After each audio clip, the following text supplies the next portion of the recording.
As Outlander, Season 8, Episode 7, titled Evidence of Things Not Seen begins, the Frasers feel a chill that has nothing to do with the mountain air. Jamie stands alone on the ridge at dawn, the letter crumpled in his fist, its message simple yet terrifying. Someone knows their secrets and is coming for them. He cannot see the enemy, but he feels the eyes on his back. Every shadow between the trees now looks like a threat. Claire works in her small surgery, mixing herbs for a sick child whose fever will not break. The illness moves in strange ways she has never seen in 2 centuries of medicine. One moment, the boy laughs. The next, he whispers words in a voice that is not his own. Claire's hands shake as she realizes this is no ordinary sickness. It feels planned, targeted, and completely invisible. She tells no one yet, but the fear sits heavy in her chest. Across the table at supper, Roger mentions an old Bible verse about faith being the evidence of things not seen. The words hang in the air like smoke. Brianna freezes, spoon halfway to her mouth, because she just found something in the old wooden chest upstairs that should not exist here. A small plastic button, modern and bright, tucked inside a letter dated 20 years from now. Who put it there? How did it travel through time without them? Her mind races with questions she cannot ask out loud. The family smiles and talks of daily chores, but underneath, the conversation runs a current of doubt. Is the traitor someone they eat with every night? Jamie rides out the next morning to meet a man who claims he has answers about the letter. The trail is quiet. Too quiet. Birds stop singing when he passes. He reaches the meeting spot and waits. No one comes. Instead, a second note is nailed to a tree, written in the same hand. You cannot fight what you cannot see. Jamie's horse rears as if something brushed against its side, yet nothing is there. Back at the ridge, Claire treats another patient who suddenly screams and points at empty space, claiming a figure in black is watching from the corner. Claire looks and sees only dust in the sunlight, but her skin crawls. She starts locking the surgery door at night, something she has never done before. The unseen force grows bolder. A milk cow is found dead with no wound, no blood, just cold as stone. Neighbors whisper that the Frasers have brought a curse. One old woman crosses herself and walks away when Claire offers help. Jamie feels the weight of leadership cracking under suspicion. He loves his wife and daughter more than life, yet he begins to watch even them with careful eyes. What if the danger came through time with them? What if one of their own choices opened the door to this nightmare? Claire lies awake beside him, listening to his breathing, wondering if she should tell him about the button or keep it hidden to protect him. Their love has survived wars and separations, but this silent enemy is different. It attacks from inside the mind. Roger and Brianna walk the ridge path after dark, lantern swinging, searching for footprints that are not there. Brianna grips her father's old knife, heart pounding. She remembers her own time travel journey and wonders if someone followed them back. A branch snaps behind them. They spin around. Nothing, only wind. Yet both feel certain they are not alone. The preview builds this dread slowly, layer by layer, until every ordinary sound at the ridge feels like a warning. A door creaking, a dog barking at nothing, a child crying in sleep. The Frasers keep working, keep smiling for the sake of the little ones, but inside they are bracing for the moment the unseen finally steps into the light. Will Jamie find the sender of the letters before the letters find him? Can Claire cure an illness that seems to come from another time? What does the plastic button mean, and who else at the ridge is hiding modern secrets? The evidence of things not seen is piling up, and the family is running out of time to understand it. Every choice now carries the risk of losing everything they have built together. The tension coils tighter with each passing hour, pulling the Frasers closer to a breaking point they cannot yet name. This episode does not rush. It lets the fear grow naturally, the way real danger does, until you feel it in your own bones. The love, the loyalty, and the courage that have always defined them are now being tested in the darkest way possible because the enemy has no face and no mercy. By the end of this first part of the preview, the stakes are crystal clear. The Frasers are no longer safe in their own home. The revolution outside their door feels small compared to the war starting inside their walls. Viewers will lean forward, pulse racing, needing to know what happens next because the threat is personal, invisible, and closing in fast. The simple truth is that some things in life you must believe before you can see them. And in this episode, belief might be the only thing standing between the Frasers and total ruin. The preview leaves you breathless, heart-hammering, already counting the minutes until the full episode drops and the real answers begin. 1.1 seconds. Expert Section 2. As the unseen threat tightens its grip on Fraser's Ridge, the second part of this preview dives deeper into the growing paranoia that is tearing the family apart from within. Jamie returns from the empty meeting spot with dust on his boots and fire in his eyes. He does not speak much at first, but Claire knows him better than anyone. She sees the way his shoulders stay tight and how his hand never leaves the hilt of his knife. He tells her only part of what he found. The second letter, warning that fighting an invisible enemy is like chasing smoke.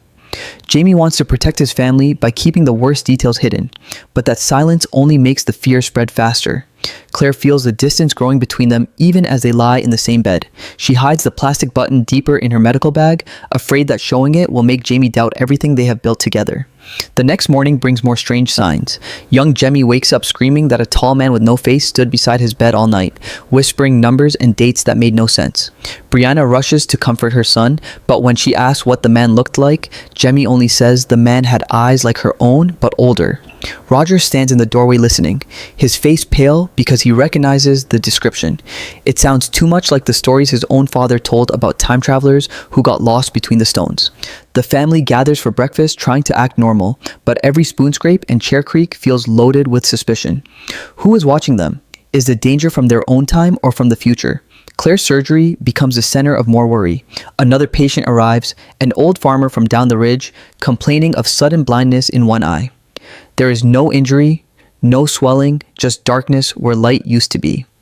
While Claire examines him, the man suddenly grabs her wrist with surprising strength and whispers a name she has not heard in years, a name from her own time in Boston. How could this simple mountain man know it? He lets go just as quickly and claims he remembers nothing. Claire's heart races as she realizes the illness is not just physical. It carries messages from places and times it should not reach. She starts keeping a secret journal, writing down every odd symptom, every impossible word, trying to find a pattern before it is too late. Jamie rides with Ian to check the borders of their land. The woods that once felt like home now press in too close. Ian, with his Mohawk training, notices things Jamie misses. Footprints that appear and disappear. A piece of modern thread caught on a low branch. Bright blue and impossible to explain. They speak in low voices about old enemies and new ones, wondering if Lord John or some leftover from the revolution has found a way to strike without showing his face. Back at the house, Brianna discovers her mother's hidden button is missing from the chest. Someone took it. The realization hits her like cold water. The enemy is not just outside, it has been inside their home, touching their things, breathing their air. She confronts Roger in the barn, voice shaking, asking if he has been keeping secrets from her. Roger swears he has not. But the doubt sits between them now like a third person. As night falls again, the tension becomes almost unbearable. A lantern blows out with no wind. Footsteps cross the wooden floor upstairs when everyone is downstairs. Claire finds fresh ink on her journal page that she did not write, words that say, "Evidence of things not seen will destroy you all." She tears the page out and burns it quickly, but the smell of smoke lingers like a warning. Jamie notices her red eyes and asks what is wrong. For the first time in their marriage, she almost lies to him completely, then decides to share only half the truth. The half-truth feels like betrayal to both of them. Their love has always been their greatest strength, but now the invisible force is using that love to create cracks. Roger takes Brianna aside by the river under moonlight. They speak of leaving Fraser's Ridge, of going back through the stones if they must, but both know running will not stop something that can follow through time itself. Their conversation is cut short when they hear a child laughing in the dark trees, a laugh that sounds exactly like Jemmy but comes from the wrong direction. They run toward it and find nothing but an empty clearing and the faint scent of Claire's hospital soap, the kind that should not exist in 1779. The preview builds the dread with every small discovery. Nothing dramatic explodes yet, but everything feels one breath away from breaking. Neighbors stop visiting. Old friends cross the road to avoid them. The Frasers stand together on the porch, watching the tree line, knowing eyes are watching back. Jamie makes a quiet vow to Claire as they blow out the candle that night. Whatever comes, seen or unseen, they will face it as one. But even as he says the words, both of them feel the weight of secrets still kept. The plastic button, the whispered names from the future, the footprints that vanish, all of it points to an enemy who knows them better than they know themselves. The episode masterfully lets the suspense breathe, showing how fear can poison even the strongest marriage and the tightest family bond. Every character is questioning everything they thought they understood about time, loyalty, and protection. This section of the preview leaves the audience with hearts pounding and minds racing. The Frasers are fighting a war with no visible battlefield. The evidence is piling up in small, terrifying clues that make perfect sense only when you step back and realize someone is playing a long game across centuries. Will the family turn on each other before the real enemy shows itself? Can love and trust survive when you cannot see the danger coming? The tension is thick enough to cut with a knife, and the preview has only begun to reveal how deep this mystery runs. Viewers will be counting the seconds until they can see what happens next, because the Frasers' greatest battle may be the one happening in the spaces between what they can see and what they are forced to believe. Section 2, approximately 3,980 characters. 1S Fast Section 3.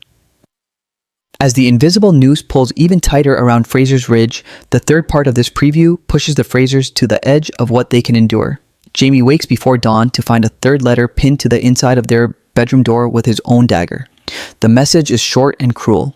The ones you love most will betray you first. His blood runs cold. He looks at Claire sleeping peacefully beside him and for one terrible moment wonders if the words could be true. He burns the letter in the fireplace without waking her, but the ashes feel like they are burning inside his own chest. Trust, once their strongest bond, is now cracking under the weight of things they cannot see or explain. Claire notices Jamie's silence at breakfast. She tries to talk about the sick patients piling up, but he answers in short words and keeps his eyes on the door. Across the table, Brianna looks exhausted. She found another modern object during the night, a small metal key with numbers stamped on it, hidden inside Jamie's shoe. The key belongs to nothing on the ridge. It feels cold and wrong in her hand, like proof that the future is leaking into their present in ways they never asked for. Roger suggests they gather the family and tell everything they know, but Brianna stops him. What if speaking the secrets out loud makes the danger real enough to hurt them? The fear of the unknown is slowly turning them all into strangers living under the same roof. Outside, the weather itself seems to join the attack. Thick fog rolls down the mountain and stays for hours, hiding the trees and turning every shape into a possible enemy. Ian returns from scouting with a cut on his arm that will not stop bleeding. He swears no one touched him, yet the wound appeared while he stood alone in the fog. Claire stitches it carefully, but her mind is spinning. The blood looks too dark, almost black, as if something unnatural is mixed inside it. While she works, the old farmer from yesterday returns, now blind in both eyes. He grabs her arm again and speaks in a clear voice that sounds exactly like her old colleague from the hospital in Boston. He says a date in the 1960s and a warning about stones that open both ways. Then he collapses, remembering nothing when he wakes. Claire's hands shake so badly she drops her needle. Jamie and Roger ride together to the standing stones on the hill, the same ones that brought Claire and Brianna through time. The air feels charged, humming with power they cannot see. Jamie places his hand on the stone and feels a pull, like invisible fingers trying to drag him in. Roger hears whispers in a language that changes between English, Gaelic, and words from the future. They find fresh footprints circling the stones, small and light like a woman's, but when they follow them, the prints simply stop in the middle of open ground. No one left, no one arrived. The two men stand back to back, weapons ready, hearts hammering, yet they fight nothing but empty air.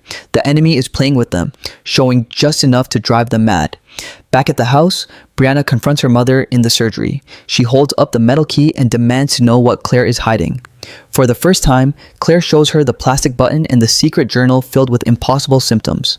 Mother and daughter stand together, united by fear. But the conversation turns painful when Brianna asks if Claire regrets coming back through the stones. The question hangs between them like a wound. Meanwhile, young Jemmy draws pictures of tall figures with no faces and doors that open in the air. When Roger sees the drawings, he realizes his son is seeing things the adults cannot, and the thought terrifies him more than any battle he has fought. As evening deepens, the ridge grows unnaturally quiet.